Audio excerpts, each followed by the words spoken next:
ഓരോ ബിസിനസ്സിനും ഓരോ രീതി ഉണ്ടാവുമല്ലോ അല്ലേ? ഇപ്പോൾ നിലവിൽ നിലനിൽക്കുന്ന തരം ഒരു ബിസിനസ് ആണെങ്കിൽ കൂടെ മറ്റൊരാളത് ചെയ്യുന്നുണ്ടെന്ന് വെച്ചോ, അവിടുന്ന് ഒരു റെഫറൻസ് കൃത്യമായി നമുക്ക് കിട്ടുമോ? അതോ സ്വന്തമായി അതുപോലെ തന്നെ ഒരു സ്ഥാപനം തുടങ്ങിയാലും സ്വന്തമായി അതിനൊരു സ്റ്റഡി ആവശ്യമാണ്? വേണം വേണം വേണം. അത് ഞാൻ ഇങ്ങനെ പറയാം, നമുക്ക് വളരെ ലളിതമായിട്ട്. എല്ലാ മേഖലയിലും മത്സരമുണ്ട് ഇല്ലേ? ഉദാഹരണം, നിങ്ങളെപ്പോലെ വേറെ ചാനലുകൾ ഉണ്ടാകും, എന്നെപ്പോലെ വേറെ ട്രെയിനർമാരുണ്ടാകും.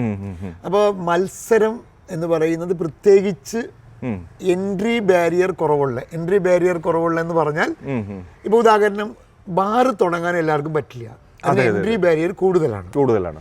എന്നാൽ ഒരു ട്രെയിനർ ആവാൻ എല്ലാവർക്കും, ആർക്ക് വേണമെങ്കിലും ട്രെയിനർ ആവാം, ആർക്ക് വേണമെങ്കിലും ചാനൽ തുടങ്ങാം.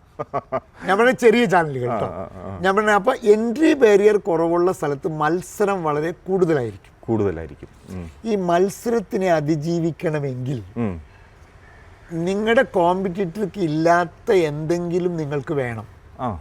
അങ്ങനെ തന്നെ കോപ്പി അടിച്ചിട്ട് ഒരു കാര്യമില്ല അല്ലേ? അപ്പൊ നമ്മൾ മറ്റൊരാളുടെ റെഫറൻസ് ഒന്നും എടുത്തിട്ട് ഒരു കാര്യമില്ല.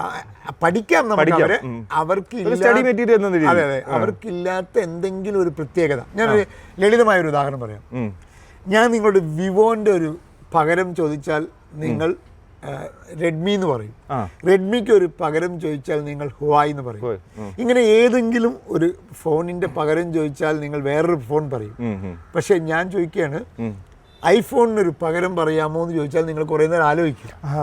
അതാണ് ഡിഫറൻസിയേഷൻ. എന്തോ ഒരു വ്യത്യസ്തത കൊണ്ടുവന്നു അവരവരുടെ ബിസിനസ്സിൽ എന്നാണ്. ഇതുപോലത്തെ ഒരു വ്യത്യസ്തത എല്ലാ ബിസിനസ്സിലും നമുക്ക് കൊണ്ടുവരാൻ കഴിയും. അങ്ങനെ കൊണ്ടുവരാൻ കഴിഞ്ഞാൽ നമുക്ക് മത്സരത്തിനെ അതിജീവിക്കാൻ കഴിയും എന്നാണ്.